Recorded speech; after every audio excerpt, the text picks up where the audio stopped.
Cara, quando acabou a aula, um monte de gente veio e falou assim, nossa, você entendeu? Nós não entendemos até agora.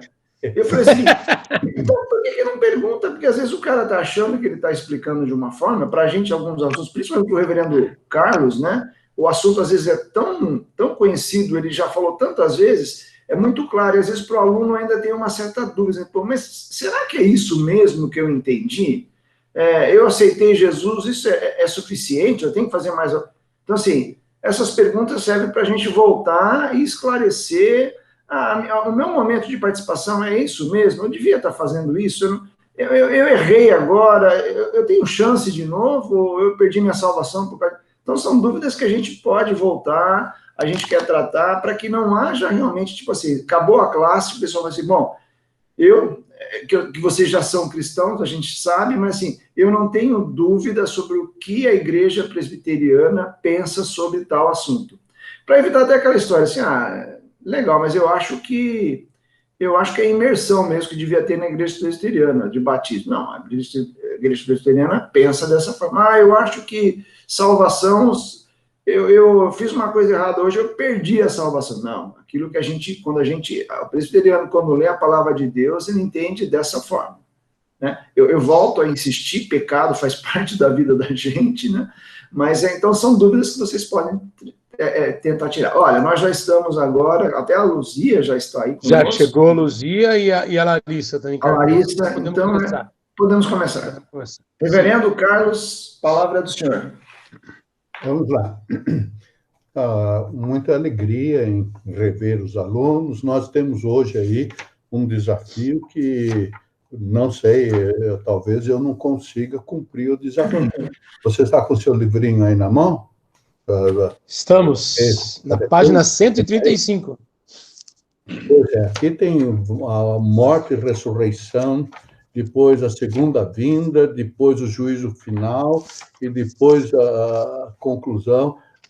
Vai ser praticamente impossível fazer esses 3 tópicos. Mas vamos lá naquilo que é possível a gente fazer, ok? Vamos fazer uma oração, inicialmente.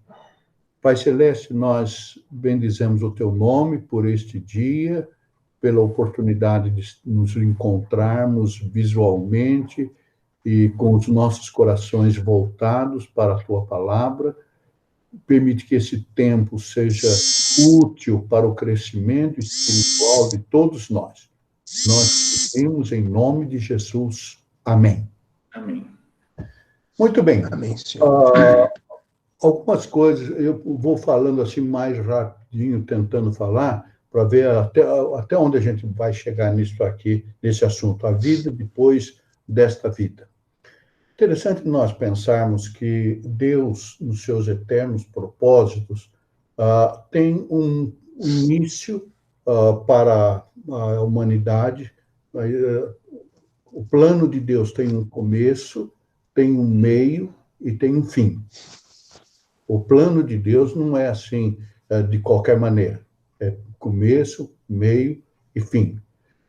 Se você tem aí o primeiro, está aberto aí, nessa introdução, diz como é que foi o começo de todas as coisas. E alguém pode ler aí, por favor, essa introdução aí? Começa: a nossa salvação resulta de um processo... A Larissa Cardoso é a nossa leitora oficial. Então, vamos lá, Larissa.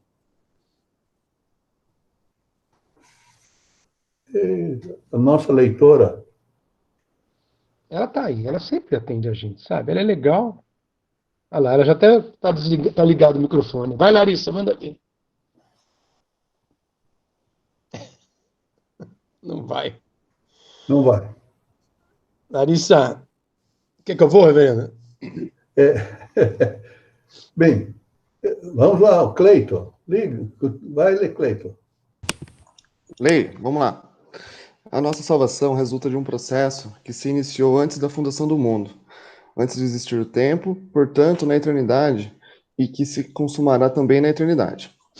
Deus nos contemplou com sua graça, assim como nos escolheu nele antes na fundação do mundo, para sermos santos e irrepreensíveis perante ele, e em amor nos predestinou para ele, para a adoção de filhos por meio de Jesus Cristo, segundo o beneplácito de sua vontade. E o processo se consumará quando estivermos vivendo nos novos céus e nova terra, nos quais habita a justiça. Isso. Então, quando foi que Deus nos escolheu? Quando foi? O que diz aí? Ele nos escolheu. Antes da fundação do mundo. Acharam esse texto? Depois está lá na Bíblia. Você depois vai na sua Bíblia. Aliás, eu acho que quando você lê a Bíblia, você tem que ler a Bíblia com uma caneta na mão, viu? Porque cada vez que um versículo importante chegar ao seu coração, você sublinhe aquele versículo. Quando a gente pega uma Bíblia muito limpinha, a gente fala, essa Bíblia acho que não está sendo muito usada. Mas quando você pega uma Bíblia que está toda sublinhada, você fala, nossa, essa pessoa está realmente estudando a Bíblia. Então, olha, veja lá, Deus nos escolheu antes da fundação do mundo. Deus não nos escolheu em qualquer momento da nossa história. Ele nos escolheu antes da fundação do mundo. Agora, nós chegamos nessa história, nós vivemos este mundo e aguardamos o quê? No final do parágrafo aí, novos céus e uma nova terra. O que vai ser a consumação de todas as coisas. Então, nós estamos chegando nesse capítulo em que vamos pensar como é que vai ser esse fim de todas as coisas. Vai chegar ao momento da morte. Deus não criou o homem para morrer. Adão e Eva foram criados de uma maneira a não conhecer pecado. Alguém diria, mas e daí? Se eles não pecassem, seriam imortais. Quer dizer, não eterno, é imortal. Eterno é o que não tem começo. Imortal tem começo e não tem fim. Como seria isso? Isso aí entrar em detalhes, em imaginação, não leva a nada. Mas entrou o pecado e com o pecado entrou a morte. Por isso que a morte, começando com Adão e Eva, vai para todas as pessoas indistintamente. Não é? O que significa a palavra morte? A história dessa palavra é a história de uma separação. E anotem isso. A ideia da palavra morte é uma ideia de separação. Inclusive, você diz assim, por exemplo, quando duas pessoas tiveram uma discussão muito séria, uma diz assim, olha, fulano de tal morreu para mim, não é? O que ela está dizendo? Que a pessoa já não existe mais para ela.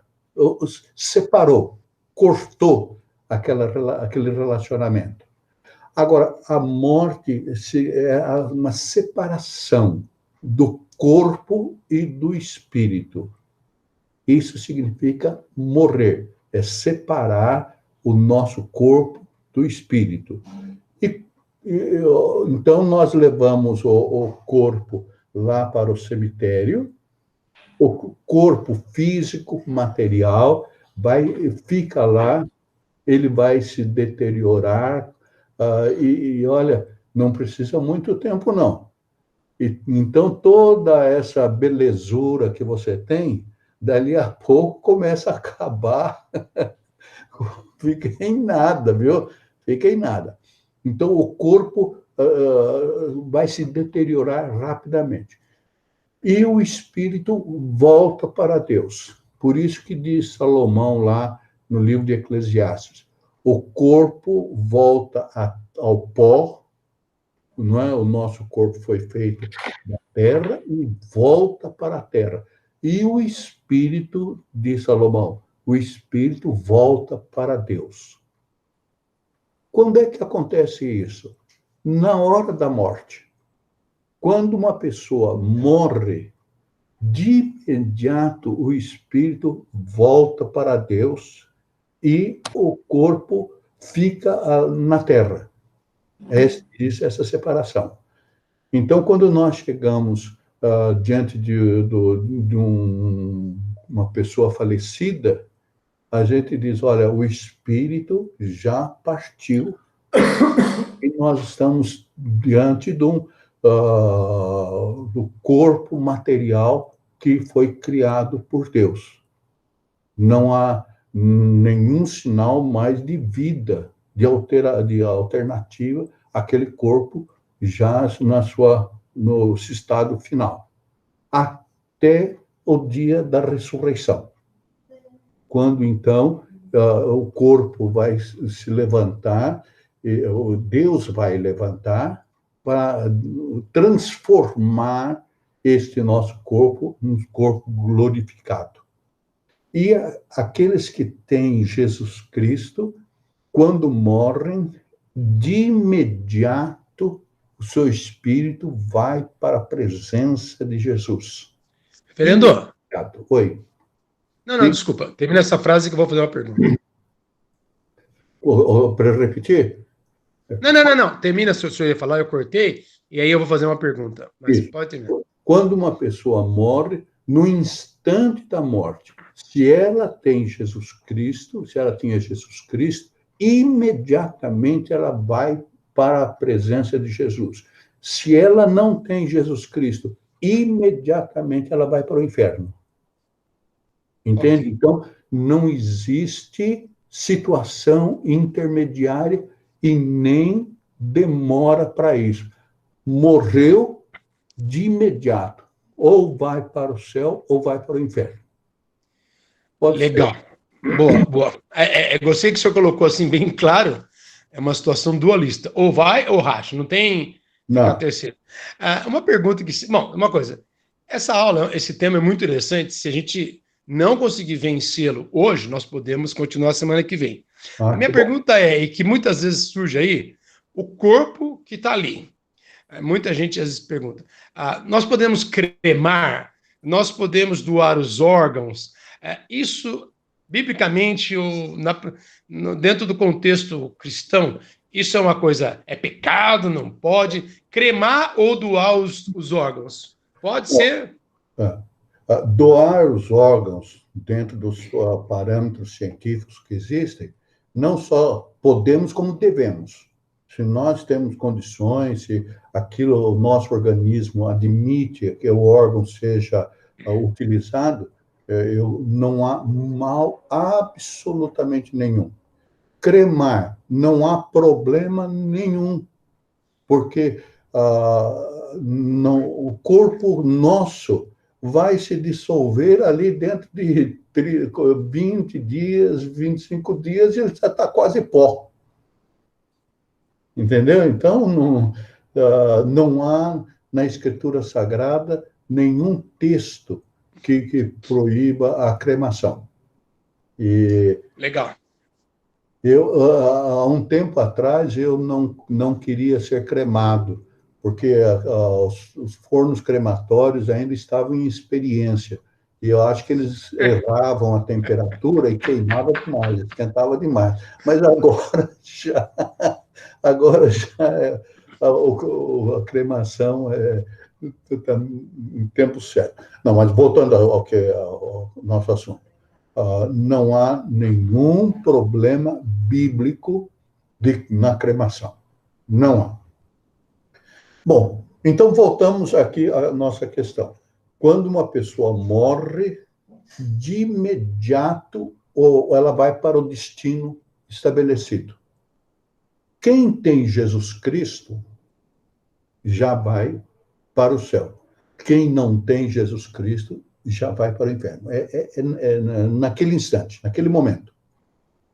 Então, nós não aceitamos, não cremos, porque a Bíblia não apresenta uma situação intermediária, por exemplo, o purgatório, que seria um estágio. A pessoa morre, vai no purgatório para purgar seus pecados, quer dizer, para pagar seus pecados, e enquanto estiver ali, os familiares podem fazer uma missa de 7º dia, de 30º dia, de 1 ano, para ela sair daquele purgatório. Não, a Bíblia não tem isso. Na Bíblia não tem isso. Como é que nós sabemos que nós vamos imediatamente? Que exemplo nós temos? Lá na cruz de Jesus Cristo, quando ele estava sendo crucificado, lemos que um dos ladrões que estava do lado dele, pediu: lembra-te de mim quando entrares no teu reino. Então Jesus disse: hoje mesmo estarás comigo no paraíso.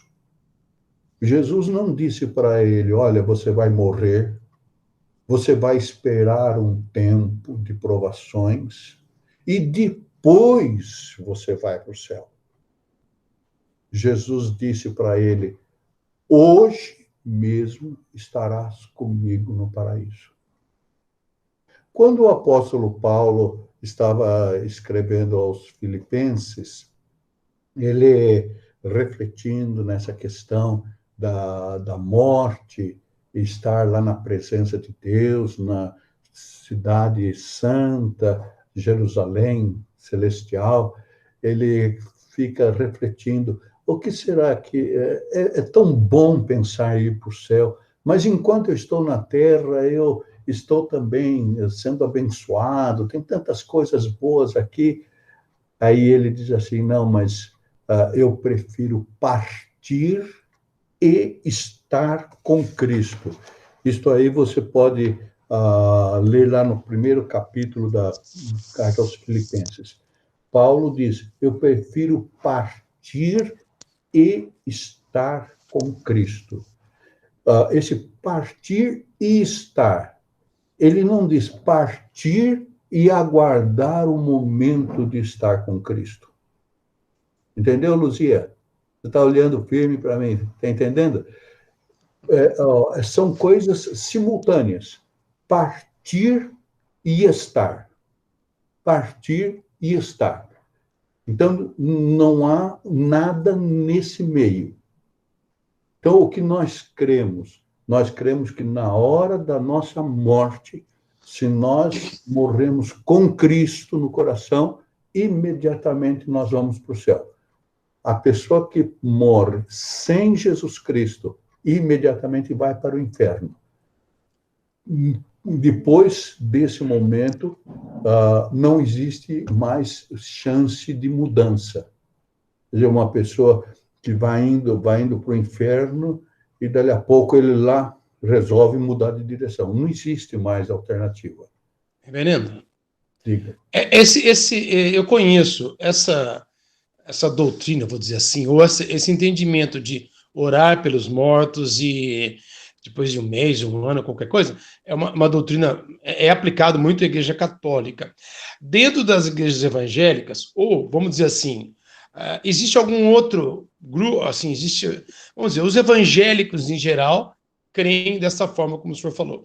A Testemunha de Jeová, vamos dizer, universal, existe dentro desse grupo algum outro entendimento igual da Igreja Católica, ou a maioria dos históricos, das igrejas evangélicas, pentecostais e neopentecostais, eles acreditam da forma como o senhor colocou? Olha, ou existem algumas variações? Eu acho que eles não têm a orientação, não têm ensinamento. Você vê, por exemplo, na maioria dessas igrejas não existe escola dominical, não existe curso de discipulado para orientar as pessoas. Eu acho que introduzir essas doutrinas na fé é estar fora do que a palavra de Deus nos mostra. A palavra de Deus, quem lê a palavra de Deus, é assim que deve crer. Entende? Então, se uma pessoa vier para você e dizer assim: não, mas eu acho que vai ter uma alternativa. Você diz: não, a Bíblia Sagrada diz que não existe alternativa. A pessoa que morre com Cristo está com Cristo. Então, quando muitas pessoas vão lá no cemitério e ficam fazendo as suas orações lá junto aos túmulos, revela uma ignorância bíblica. Porque no túmulo nem mais o corpo praticamente está lá, né? Porque já passou, já se decompôs o corpo. Agora, qual é o nosso conforto nisso aí? O nosso conforto é o seguinte: estamos com Cristo, então não temos o que temer.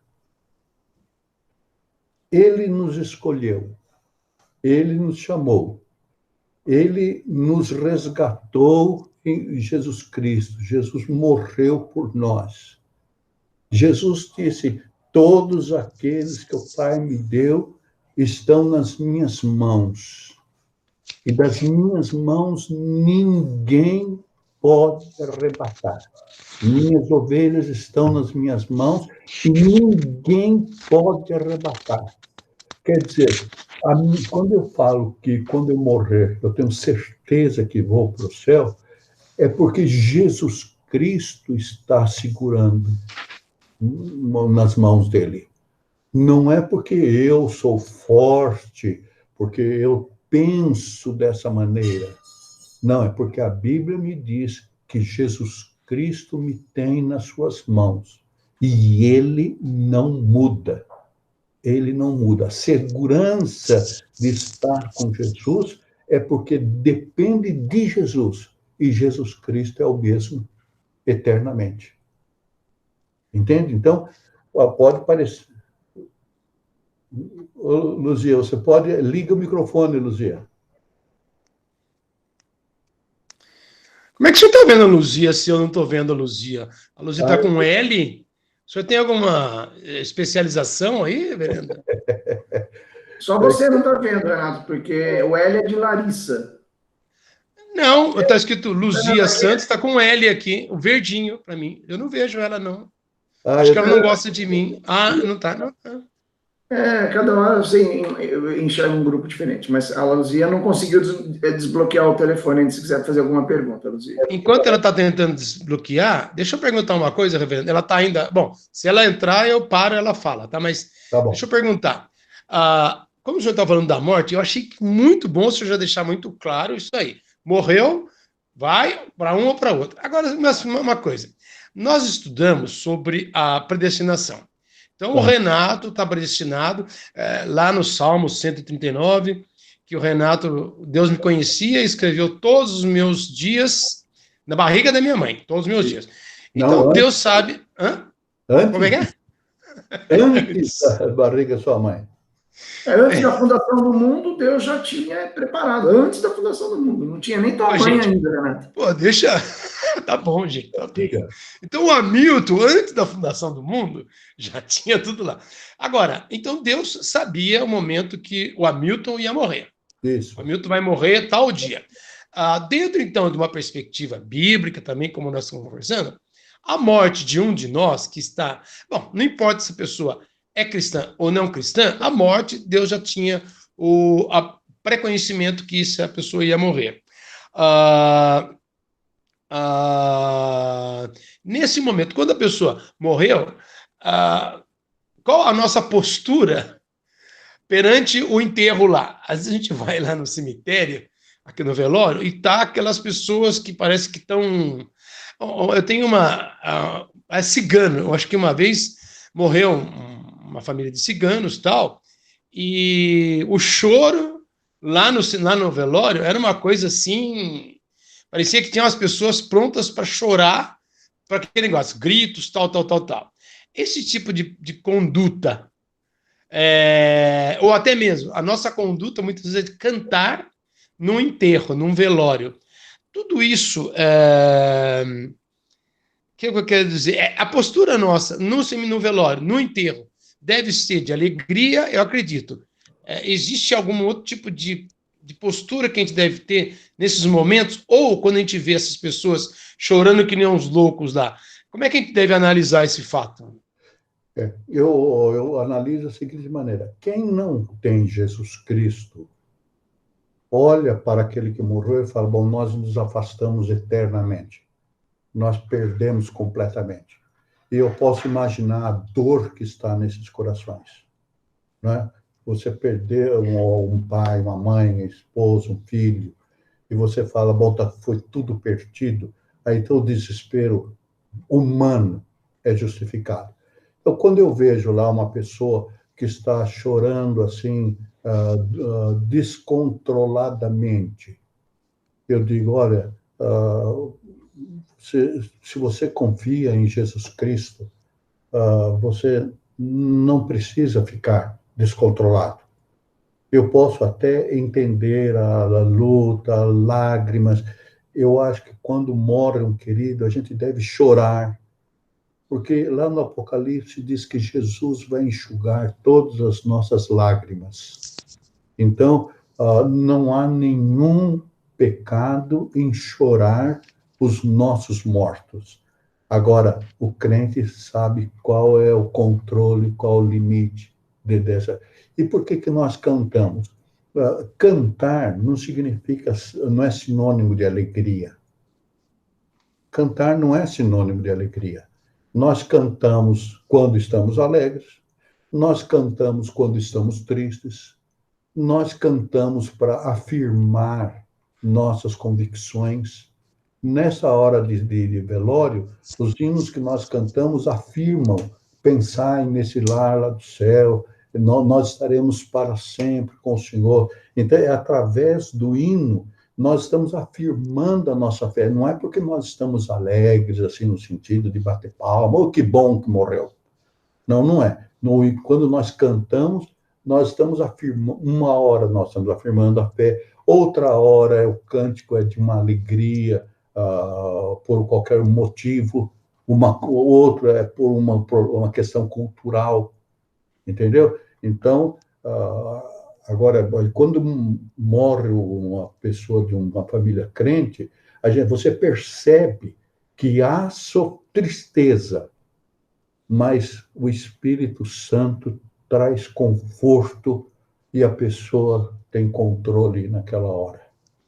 Deixa eu só colaborar um pouco, mas a minha mãe ela nos criou na igreja, mas os meus pais não eram cristãos. E a minha mãe aceitou Jesus uma semana antes de falecer.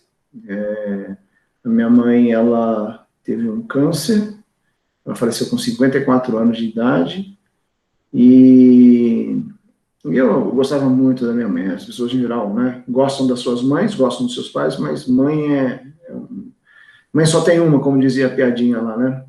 E no dia do enterro da minha mãe, eu sendo cristão, ciente, a minha mãe, só para vocês terem uma ideia, ela esteve num culto, num sábado, e ela reuniu toda a família na casa dela, e falou, eu queria falar uma coisa para vocês. Foi a profissão de fé dela. Ela falou assim, eu aceitei Jesus no meu coração no dia de hoje, eu nego qualquer crença que eu já tive, eu sou de Jesus. Ela foi isso no sábado à noite. Na segunda eu a internei no hospital, ela ficou uma semana, na outra segunda ela fez uma cirurgia e faleceu. No dia do velório, eu estava muito acamado, eu chorei muito, muito. Mas, assim, com o sentimento de que eu tinha certeza que ela era cristã, que ela ia para o céu, mas a reação, eu não chorei, eu não fiquei chorando como algumas pessoas falam, né, de repente desmaiar, fazer escândalo, mas assim, eu chorei muito, né, eu entrei num estado de choro, de tristeza, por perder um ente tão querido, né, mas assim, até para não ficar com uma impressão do tipo que a gente não pode chorar, né, eu até acho que algumas pessoas que não choram, elas acabam tendo outros tipos de problema, né, mas assim, com a certeza de que ela era cristã, com a certeza que ela foi para o Senhor, isso foi uma paz no nosso coração, né, porque é aquilo que a gente fala, né, que é o princípio da aula do reverendo. Faleceu, não tem mais jeito, é aquele ponto, ou eu sou de Deus, porque ele me escolheu antes da fundação do mundo, ou eu não sou de Deus mais, né? Mas isso não impede que a gente tenha os nossos sentimentos. Obviamente que a gente tem que saber controlar, coisa e tal, mas assim, eu chorei muito, muito, eu não sei se o Renato se lembra disso, o Renato estava presente lá, mas assim, uma tristeza que às vezes a gente tem e a gente Não tem como esconder isso. Né? Se há uma coisa que você não deve, que eu acho, não é conveniente a gente chegar num velório e dizer para uma pessoa, não chora. Por que não pode chorar? Há tempo, na Bíblia diz que há tempo de rir e há tempo de chorar. Naquela hora é uma hora, tempo de chorar. Entende? Se você quer confortar uma pessoa, não diga para ela, não chore. O máximo que a gente deve fazer é ou chorar junto, ou ficar quieto, em silêncio, do lado da pessoa. Entende? Porque naquela hora é uma hora, humanamente falando, difícil. Jesus chorou junto à sepultura na casa de Lázaro. Jesus chorou. Ué, se Jesus chorou quando morreu um amigo, por que nós vamos dizer, olha, não chore? Entendeu? Agora, nós cremos que vamos estar juntos. Aqueles que partiram com Cristo e aqueles que não partiram. É interessante nós pensarmos o seguinte, quem é que partiu com Cristo? Você pode ter certeza de dizer, essa pessoa morreu sem Cristo? Não pode, porque se a pessoa lá no último momento da sua vida disse, oh, meu Senhor, tem misericórdia de mim. Ela foi salva ou não foi? Foi. Entende? Mesmo que ela não tenha pronunciado nenhuma palavra, se ela teve um encontro pessoal com Cristo, como ladrão da cruz, no último instante, ela foi salva. E, às vezes, uma pessoa que falou muito de Jesus durante a vida não tinha realmente Jesus no seu coração. Então, na hora do sepultamento, não é a hora para dizer esse daqui foi para o céu, esse daqui foi para o inferno. Não cabe a nós. Agora, quando uma pessoa declarou publicamente, eu aceitei Jesus Cristo, então nós temos condição de dizer, olha, ele declarou que aceitou a Jesus. Nós cremos naquilo que ele falou. É claro. Né? Vocês estão entendendo bem? Eu até gostaria de ouvir, reverendo, se o grupo, ou a classe aí, tem algum tipo de experiência que possa compartilhar deste assunto de morte, ainda de morte, porque eu tinha uma pessoa que falava assim, o fulano a vida inteira roubou, o fulano a vida inteira fez isso errado, vamos supor, um ladrão, vai. O ladrão, às vezes acontece, vamos pegar aquele ladrão da luz, como é que é? Da lanterna vermelha? Não. A luz vermelha. Isso. Não. Era um carinha que roubou lá na Inglaterra o trem, ele veio para o Brasil, ele também matou, assim, veio para o Brasil, ficou um tempão aqui, tempo assim, 20 anos, uma vida toda, e depois ele foi pego, e aí no final ele se converteu, e eu estou usando esse exemplo, mas a pessoa falou assim, esse daí roubou, matou, no final ele aceitou Jesus Cristo e foi para o céu. Como é que pode isso? Então tem muita gente que não se conforma. Mas se ele aceitou Jesus, ele está salvo. É a graça de Deus. Se uma pessoa aceitou a Jesus Cristo, está salvo. Porque esse pecado de um ladrão, de um assassino, isso aí é uma coisa visível, chocante. Mas há outros pecados que não são visíveis, que não são chocantes. E diante de Deus, pecado é pecado, concorda? Pecado é pecado. Agora, se uma pessoa tem Jesus Cristo, ela está salva com absoluta certeza. E se a pessoa não tem Jesus Cristo, não adianta depois ninguém ficar orando por ela, porque ela não tem alternativa na outra vida. Então, deixa eu sair, então, agora. Até agora eu perguntei sobre... desculpa, fala, Maria Antônia. Eu posso falar uma pergunta? Falar para você. Pode fazer. A palavra de Deus diz que onde abundou o pecado, superabundou a graça. A graça de Deus, se a pessoa se arrependeu e pediu perdão a Deus, o perdão Deus concede. Eu confesso para você que, às vezes, eu não daria perdão, não, viu? Para certas pessoas, isso aí não merece. Mas, graças a Deus, ele é diferente, ele não é como mais nenhum de nós. Diga, Renato. Marla? Deixa eu fazer uma pergunta. Acaba sendo, acho que talvez já tenha sido respondida, mas é aquilo que a gente vê. Algumas passagens da Bíblia falam que a pessoa já foi escolhida, né? Então, aparentemente, você poderia viver de qualquer jeito, você já está escolhido, né? Em outras passagens falam que você tem que agir de acordo com os ensinamentos de Jesus. Então, por exemplo, você tenta sempre agir de acordo com o que Deus espera de você, mas se você dá um escorregão, por exemplo, sei lá, qualquer coisa, você rouba porque seus filhos estão com fome, qualquer coisa assim, e você, quer dizer, cometeu um pecado, você não se arrependeu ainda, e você leva um tiro de bala perdida no Rio de Janeiro, por exemplo. Aí você não se arrependeu do pecado, mas você tinha sido escolhido. Boa. E aí, você vai para o inferno? Não. Quem sabe se ela não se arrependeu? Na hora. Mas na hora do tiro, você não viu o tiro? Não, mas se ela está entre os eleitos de Deus, porque você não pode dizer que Deus escolheu e não cuidou dela para ela morrer afastada.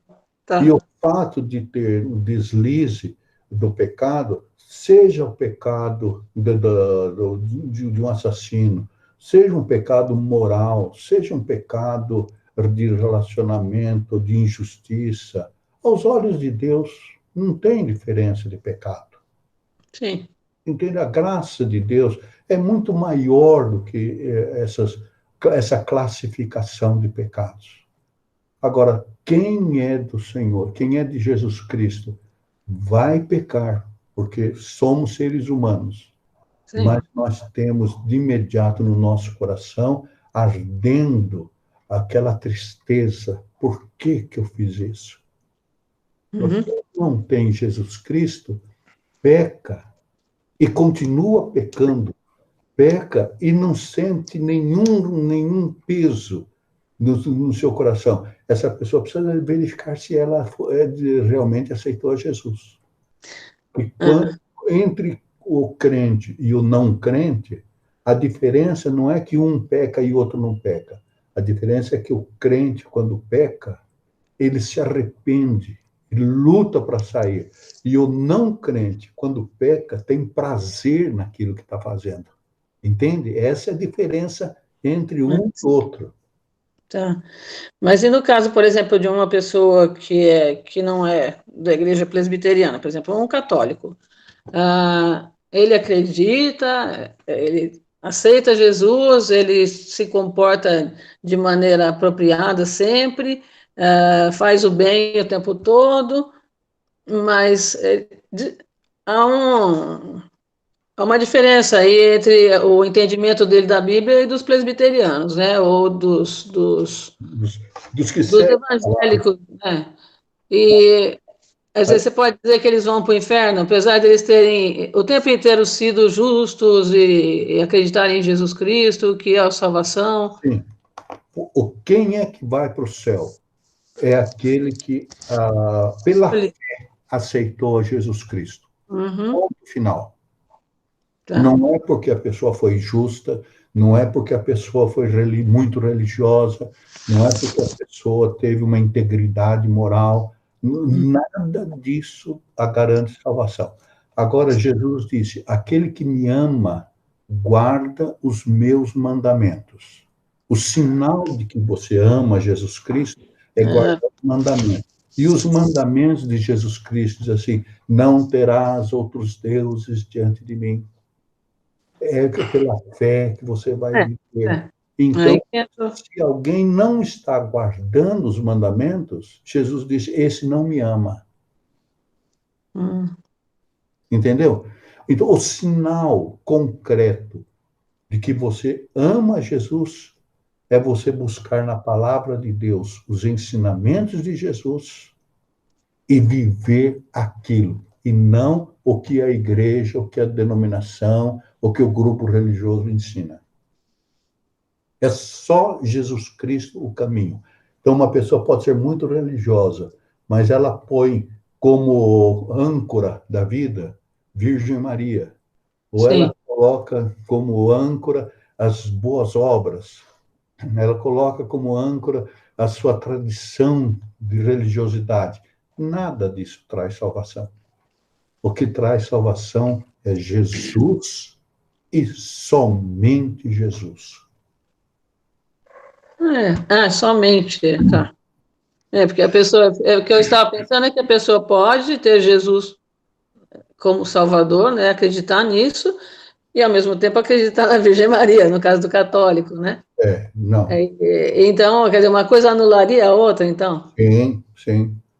Quem me ama, guarda os meus mandamentos, disse Jesus. Sei. E ele diz que só ele é o caminho para o céu. Então, se alguém tem outros caminhos, está contra o ensino de Jesus. Vamos dizer assim, um paralelo, reverendo, aí que a gente pode fazer? Vamos, a Virgem Maria seria a idolatração de um santo que Deus, a princípio, não gosta, não faz parte do mandamento. Porém, a idolatração de dinheiro ou a idolatração de postura social tem o mesmo peso quanto adorar a Virgem Maria, né? Então, a pessoa... É mais ou menos paralelo isso, né? Exatamente.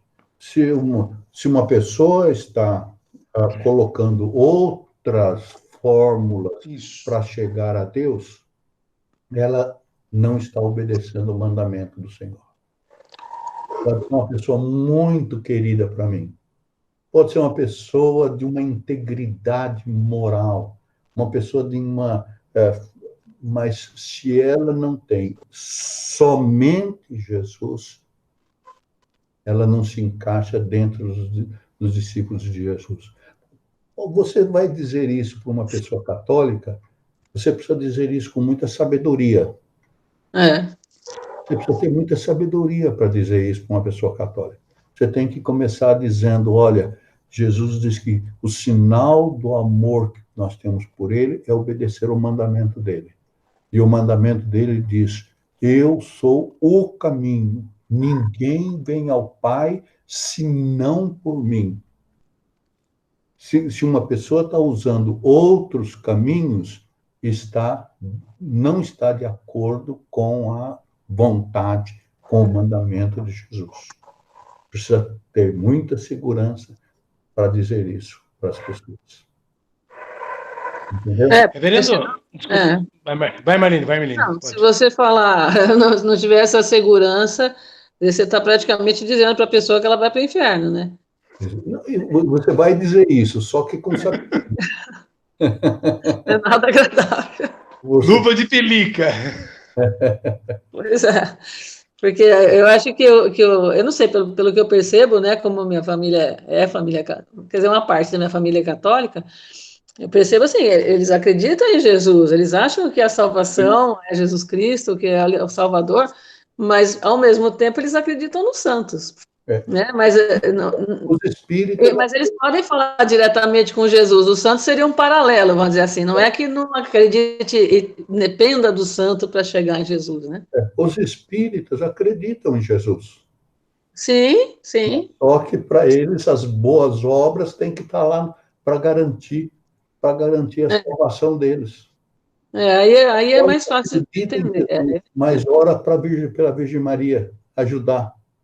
Ora para o seu santo de devoção. Sim. Por outro lado, tem os cristãos que acreditam, mas esquecem das boas obras também. Então, a gente tem que estar ponderando as duas coisas. Mas o mandamento de Jesus é que nós devemos ser luz do mundo e sal da terra. Quer dizer, se o cristão, se quem aceitou a Cristo não produzir boas obras, é sinal de que ele não se ligou ainda com Jesus. Que quem se liga com Jesus, naturalmente vai fazer boas obras, naturalmente vai obedecer a palavra de Deus, entende? Essas coisas são consequência de quem aqui aceitou a Jesus. Sim. Entendeu? Então, uma pessoa que vive no pecado, que vive longe da fé, que vive e diz, não, eu tenho Jesus no coração. Você diz, espera um pouquinho. Nada em você está mostrando que você tem Jesus. Então, os seus atos, as suas palavras não estão mostrando que você tem Jesus. Entendeu? E, para terminar esse pensamento, não nos é dado por Deus direito de julgar as pessoas. Então, deixe de dizer para as pessoas, você vai para o inferno, tal. Deixa nas mãos de Deus. Viu? Não se preocupe em dizer isso. O que acontece muito, reverendo, a tradição evangélica é exatamente essa. Hoje mudou um pouquinho, porque antigamente existia os evangélicos e os católicos, tá? Depois começaram a surgir outras seitas, tal, mas havia sempre uma briga entre os protestantes, vamos dizer assim, os protestantes e os católicos, onde os protestantes falavam sempre isso. Ele adora a Virgem Maria. Ele adora o Papa, tal, e coloca todas essas coisas assim. Mas depois, num alto, acho que o senhor até comentou isso em outras palavras, num alto pensamento, uma pessoa fazendo uma revisão, ela vê que ela está tomando atitudes tipo adorar o dinheiro, ou trabalhar demais, ou fazer o julgamento mesmo, esse não vai para o inferno, essas coisas assim, o que coloca no mesmo barco com aqueles outros que adoram Maria, que adoram isso, né? Então, na verdade, o nosso ponto de básico aqui é Jesus Cristo, e é dentro da doutrina dele, naquilo que ele colocou e expôs, é que nós seguimos. Então, hoje, eu acho que até Calvino, quando fez... Calvino, com certeza, quando ele fez a reforma, ele estava querendo alertar assim, olha, algumas coisas passaram do limite, e muitas vezes os próprios evangélicos passaram do limite, falando assim, olha, nós somos os melhores, nós somos os crentes, e a gente não adora outros, os deuses ou santos, mas tomam atitudes similares referentes a outros aspectos da vida, não? Nós temos que ter muita humildade diante de Deus. Assim, olha, tal pessoa está nesse ponto que nós chamamos contrário à vontade de Deus. Mas eu também tenho outros pontos contrários à vontade de Deus. Então, olha, é Deus que me perdoa, Deus que me ajuda, Deus que me fortalece, Deus que me dá força para eu resistir, para eu caminhar com Ele. É isso que nós precisamos ter. Bom, deixa eu fazer um resumo aí, antes que toque a campainha e terminar a nossa aula. Antes do seu Lelé tocar a campainha, né? Seu Ferdinando. O que eu disse desde o começo, Deus tem no plano dele, tem começo, meio e fim. Deus nos escolheu antes, lá na eternidade. Nós estamos nesta vida presente, ao meio entre o que Deus fez lá na eternidade e para onde nós caminhamos. Nós todos vamos experimentar a morte. E aqueles que têm Jesus Cristo no seu coração, com certeza, quando fecham os olhos para esta vida, partem com Jesus. E aqueles que não têm Jesus no coração, quando fecham os olhos, vão para o inferno, porque não partiram com Jesus Cristo. Isso é a palavra de Deus que está dizendo. Não é a igreja presbiteriana que tem essa doutrina. Entende? Não é esta igreja que prega isso. É o que está na Bíblia. Então, nós vamos pregar o que está na Bíblia. E aí nós vamos caminhando para essas conclusões. Não, reverendo, deixa eu colocar um aspecto aqui. O senhor, vamos dizer assim, o senhor falou sobre, olhando na revista, o senhor deixou muito claro a parte da morte.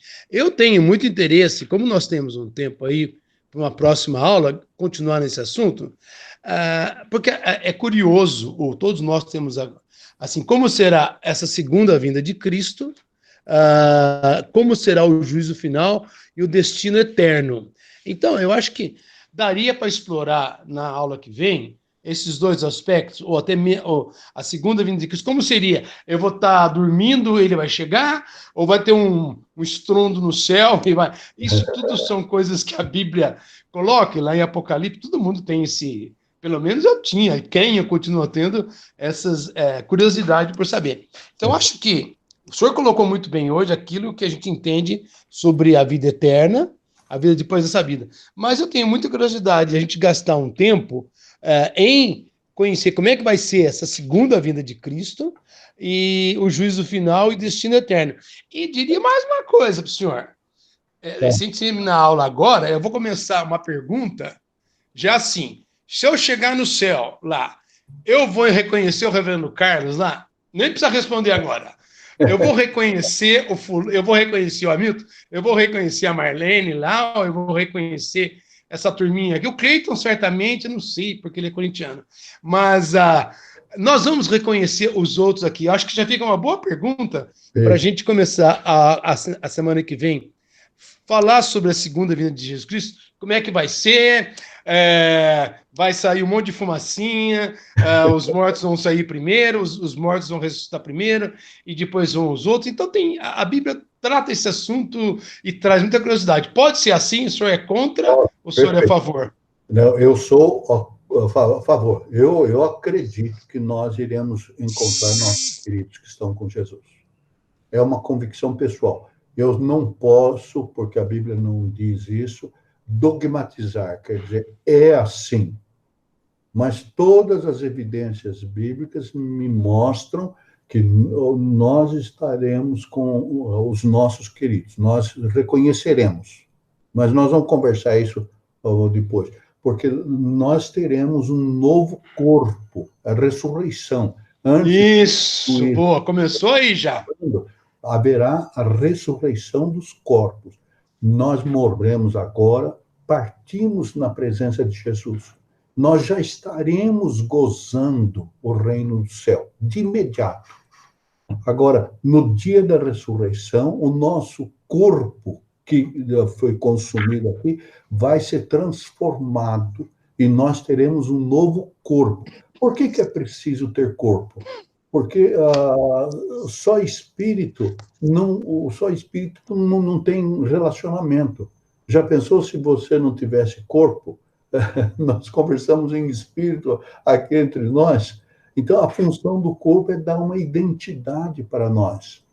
Assim como Jesus assumiu um corpo para que nós pudéssemos olhar para ele. E ele diz que nós teremos um corpo semelhante ao dele. Quer dizer, um corpo com uma nova natureza, mas nós teremos um novo corpo. Aí, então, entramos na aula seguinte. Vamos falar uma palavra sobre a ressurreição e depois a volta de Jesus Cristo, a segunda vinda de Jesus, para buscar aqueles que estão vivos e arrebatar a igreja. E aí, o que vai acontecer lá no céu? Vai ter um novo julgamento, um novo juízo. Isso aí para vocês ficarem pensando. Ô, reverendo, tá doido, o senhor coloca umas coisas aqui que a gente não vai... Um outro juízo ainda, gente? Vai ter um outro julgamento no céu. Mas durmam tranquilos. Na Bíblia tem dois... Nós voltamos a falar sobre isso. Na Bíblia tem dois julgamentos. Dois julgamentos. Um julgamento é feito na vida presente. É o julgamento de salvação. Aquele que aceitou Jesus está salvo.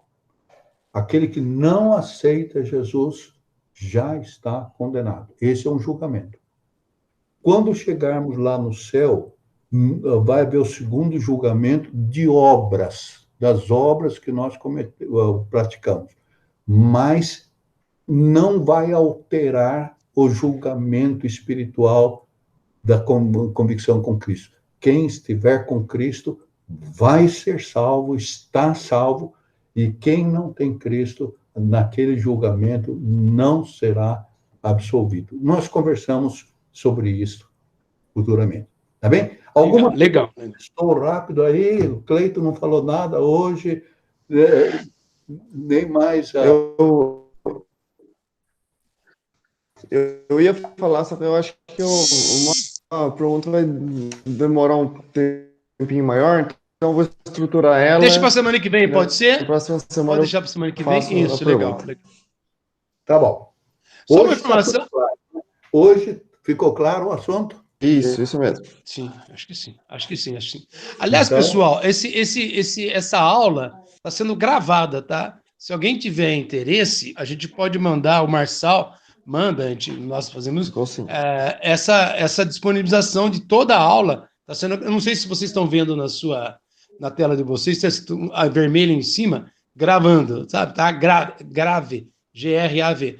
Então ela está disponível, mas a semana que vem a gente continua esse assunto, que eu acho que não é polêmico, mas é interessante saber e tem muita informação para ver. E a gente começa aí com a pergunta do Cleiton também. Então eu tenho outro também para fazer, mas deixa para a semana que vem. Hamilton, tudo bem? Podemos encerrar? Podemos. Um abraço para cada um de vocês. Diga. Não, eu queria... Quem é que pode orar? Orar. Quem vai orar? Hamilton, você ora, Hamilton? Posso orar? Vai, manda ver. Posso orar? Senhor, mais uma vez nós te louvamos por estarmos aqui nesse momento. Te louvamos, Senhor, pela palavra trazida pelo reverendo Carlos, que dúvidas que a gente possa ter, o Teu Espírito Santo possa estar nos orientando. Pedimos mais uma vez que o Senhor esteja nos ajudando na nossa luta diária com as situações que vivemos, que a gente possa estar firmes, ó Pai, nas escolhas certas, que o Teu Espírito Santo esteja nos guiando sempre, Pai. Abençoa a semana de cada um. E, mais uma vez, pedimos por essa situação de saúde do nosso país e a situação econômica também, Senhor. Que o Senhor possa estar tocando nos nossos líderes a vontade de fazer a escolha certa, Senhor. Abençoa-nos em nome de Cristo Jesus. Amém. Amém. O Renato, Reverendo Carlos, vou pedir para ficar de novo só mais um minutinho. Você, o Reverendo Carlos, pessoal, até mais. Boa semana. Obrigada. Tchau, gente. Obrigada. Tchau, gente. Tchau. Até mais. Tchau, gente. Boa semana para vocês. Valeu, João. Valeu, Vitor. Fique com Valeu, Deus. Marlene. Valeu, Amém. Tchau. Eu Tchau, acabei...